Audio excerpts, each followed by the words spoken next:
Hello everyone and welcome back to Info Rush. I am Disha I am Bhadrakshi. and this is a bonus episode, The Spiritual Awakening. And why we chose to continue it as part of series 3 is because certain names in this case reappear, and this is also somewhat related to the co-location case revolving around governance issues. So, without further ado, let us dive into the case. Also, one small thing, I do not know what is going to happen in this case. Usually we have a script and I may have some idea, like we may have some idea, but this is going to be a total surprise for me and I'm also very excited for this. So yeah, let's dive deeper. This matter was related to the appointment of Mr. Anand Subramanian as Chief Strategic Advisor and his redesignation as Group Operating Officer and Advisor to MD. And the other point was sharing of internal confidential information of the National Stock Exchange with an unknown person by Ms. Chitra Ramakrishnan. Okay. Now, notices were issued to the following people, and the list will appear on your screen. Mm-hmm. So, SEBI received certain complaints in December 2015 and May 2016, and then again in November 2016, alleging governance issues in appointment of Mr. Anand Subramanian. Mr. Anand Subramanian was offered to join NSE in the role of Chief Strategic Advisor with effect from April 2013. Before that, he was the Vice President of Leasing and Repair Services of Transape Services Limited. This was a subsidiary of Balmer and Lorry. The only person who interviewed Mr. Anand Subramanian for his appointment at NSE was Ms. Chitra Ramakrishnan, who was the MD and CEO of NSE. Now, what is interesting is that there were no notings in the personnel file of Mr. Anand Subramanian in relation to his interview. The position of Chief Strategic Advisor was neither advertised nor any other person was considered for the position. Moreover, previous experience of Mr. Anand Subramanian was found not relevant to the position for which he was appointed by the NSC.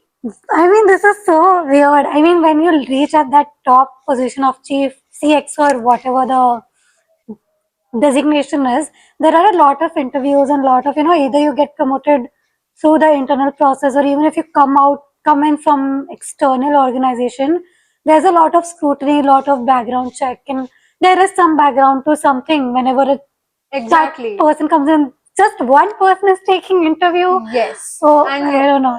And yes, no one else was interviewed, which is God absurd. gifted position to him. Now, what did Anand Subramanian had to say? In his statement before SEBI, he stated that he applied directly to the HR at NSE after getting leads from the headhunter and went through a routine process interview with the HR head Sri Chandrasekhar Mukherjee and Chitra Ramakrishnan individually, and the offer was received from NSE. Okay. However, Mr. Chandrasekhar Mukherjee, the then HR head of NSE, stated that there was no external consultant or head hunter who was hired. Instead, the CV was directly handed over by Ms. Chitra Ramakrishnan to him. So, there is a clear contradiction in their statements. Also, when asked if Anand knew Chitra prior to his tenure at NSE, his reply was no. I had no interactions with Chitra prior to joining NSE except meeting at some NSE functions. However, when Chitra was asked if she knew Anand prior to him joining NSE, she replied stating, I know him through his wife, Mrs. Sunita Anand, who was an employee of NSE and my good friend. Now, I don't think that you will not meet your good friend's husband at any point in time. It's a very close. I mean, usually people keep some kind of professional space, and if families are meeting, that means that they were actually pretty close. It doesn't look like they did not know, as mentioned by Mr. Yes. Anand So there was at Subramanian. least some point where they Yeah. might have met. Of course. Again, so there was a contradiction in their statements. Okay. Another important point is regarding the remuneration that Mr. Anand Subramaniam was offered. During the appointment of Anand, 5 other persons were also appointed as consultants at NSE, but their remuneration differed a lot. Examination found that frequent, arbitrary, and disproportionate increases in the compensation of Anand were granted by Chitra.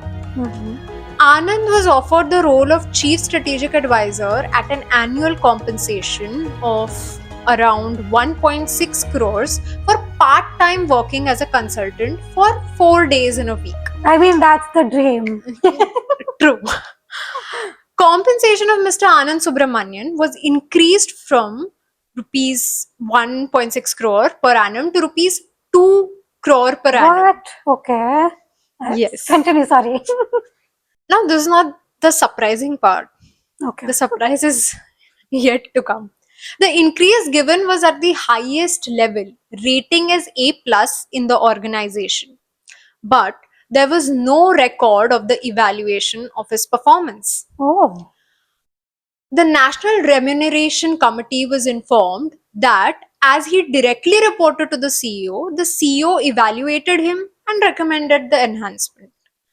In March 2015, Mr. Anand Subramanian was again rated as A+, and there is no evidence for the basis, although he was consistently rated as a top performer and was given a 15% increase in his remuneration. In addition, Mr. Anand Subramanian was asked to work for 5 days a week instead of 4 days a week, and he was given a prorated increase. As such, his compensation went up to rupees 3 crore per annum, and by April 2016, drawing a compensation of rupees 4 crore per annum. Mr. Anand Subramanian was drawing, this is the interesting part, he was drawing less than rupees 15 lakhs per annum as on March 2013 in the subsidiary of Bama and Lorry that he was working in before joining NSE. And from that to 4.2 crore annum in April 2016. I can't believe it. Okay, so let me try to break it down. He was working at like 15 lakhs per annum. Then he was just hired in NSE without any prior HR or any comparison or intern, whatever, directly by the CEO with 1.6 crore directly from 15 lakhs. After that, 2 crores, then 3.3 crores to just come 5 days a week. I think you guys need to talk to your managers about coming to office more. True. And then again, he was given more 1 crore. Exactly. And also, it was found that he had no relevant experience to the role. This was another point. And his rating as the top performer, there was no basis for that as well. So there are too many things happening which just don't I still fit. can't get my head around 15 crores to 4 crore. I am disturbed. I am so surprised. 15 lakhs per annum to this. Why am I working We are doing at something wrong. Yeah, exactly. Or he had done something really right in his life. Exactly. In addition, Mr. Anand was redesignated as Group Operating Officer and Advisor to MD with effect from April 2015, and the redesignation was not tabled to the then Nomination and Remuneration Committee, despite the fact that as per the provision of the Companies Act 2013, he would have been a key management personnel and his redesignation would have needed an approval from the NRC. So I feel maybe his salary was increased to justify they might have done this. Not sure. I'm assuming. Mr. Anand undertook several visits overseas. Applications were filed for his visa where he was mentioned as being a confirmed employee of NSE as opposed to being a consultant. The board also noted that he travelled first class, which was inconsistent with NSE rules. Mr. Anand made multiple travels to Chennai virtually over every weekend. This was explained as being an account of the fact that he was based out of Chennai and was required to come to Mumbai for work. The documentation showed that he was actually based out of Mumbai. What? Okay. So, examination by SEBI found that the duration of consultancy contract is 5 years and notice period is 6 months for Mr. Anand was highest among the consultants engaged by NSE during the period of 2013 to 2016. It was also found that Mr. Ravi Narayan, who was then the MD and CEO of NSE, was also informed by Chitra about the appointment of Mr. Anand. Wow. Now, this will come up later in the case about what was the role of Mr. Ravi Narayan as well. But you clearly see the bias, the contract Yeah. period, the notice period being highest for him, and of course, the other points we have mentioned before, the contradictory statements by the notices involved. So there are a lot of things happening which just don't sit. And Right? it's kind of scary. Like it was one of the biggest institutions in India doing a very secure work Yes. with wherein a lot of money is involved. Right. Pretty scary. I don't know what was happening, but yeah. Yes. SEBI, in a letter dated September 15, 2016, advised NSE to place the complaints before its board to decide whether there has been any violation of code of conduct or principle of avoidance of conflict of interest while appointing Mr. Anand and submit a report to SEBI. Correct, yeah. Thereafter, SEBI issued repetitive reminders, one in October 2016, November 2016, December 2016, and May 2017. That's a lot.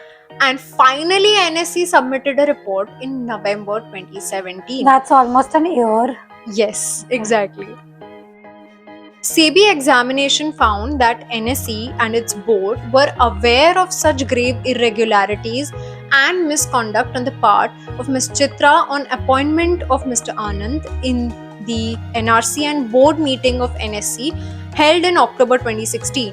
But they did not record the aforesaid matter in the minutes of the meeting in the name of confidentiality and sensitive information, and submitted the report on above irregularities to SEBI only after repeated reminders. They were practically forced to report Yes, it. you can say that. Now, parallelly, there is something else unraveling itself. During the course of investigation into the issue of co-location facilities, which we had discussed in our previous episodes, now the timeline of investigations into both of these cases coincided. SEBI came across certain documentary evidence which demonstrated that Ms. Chitra, who was the MD and CEO of NSE back then, had shared certain internal confidential information of NSE, organizational structure, dividend scenario, financial results, human resource policy, and related issues. Even the response to SEBI that was being filed by NSE, among other things, with an unknown person by addressing her correspondence to an email ID. And this email ID was a bit weird. I don't know what to make of it. Now, NSE and its board were aware of this exchange of confidential information by Ms. Chitra with an unknown person in its meeting held in November 2016. So, they knew because all of these issues were being discussed in its board meeting. Okay. However, NSE and its board had again taken a conscious decision to not report the matter to SEBI and keep the matter under wraps in view of, again, the confidential and sensitive nature of information. And this was again not reflected in the minutes. But this hide and seek game does not stop here. SEBI examination found that in spite of having knowledge of all of this, NSE and its NRC and board members in a board meeting held in December 2016 allowed Chitra to exit through resignation without taking any action in this regard. Moreover, NSE and its board also appreciated Ms. Chitra on record while accepting her resignation with immediate effect. And to top it all off, SEBI examination found that Ravi Narayan, which we had mentioned earlier, who knew about the appointment of Mr. Anand, in spite of having knowledge of misconduct on the part of Chitra, because he was present in all of the board meetings up until now, without approval of SEBI, allowed excess leave encashment of rupees 1.5 crore to Chitra in the NRC board meeting held where she resigned, citing her sterling contribution to the growth of the organization. According to the Stock Exchange and Clearing Corporation's regulations, the terms and conditions of the compensation of the managing director shall not be changed without prior approval of SEBI. And this approval, well, it was nowhere. So these were the lapses that were found in the governance of the entire functioning of NSE, and this was about the appointment of Mr. Anand Subramaniam. Coming to the other important part, which was sharing confidential information with an unidentified figure, that is something which is weirder than this case. Yeah. So, what was in these emails? And how bad can it be, right? You might wonder. Well, it was bad. Oh, there's more? Okay. Yes, but I don't think that this episode will be enough to cover Mhm. all the very weird, very questionable emails that were exchanged. And I think we will need another episode for that. So, to Yes. find out how actually bad were those emails, stay tuned And and let this sink in, guys. yes, let this sink in, because the next episode is going to be very surprising, very shocking. And I cannot wait. Again. Yes. So stay curious, stay skeptical, and log out smarter.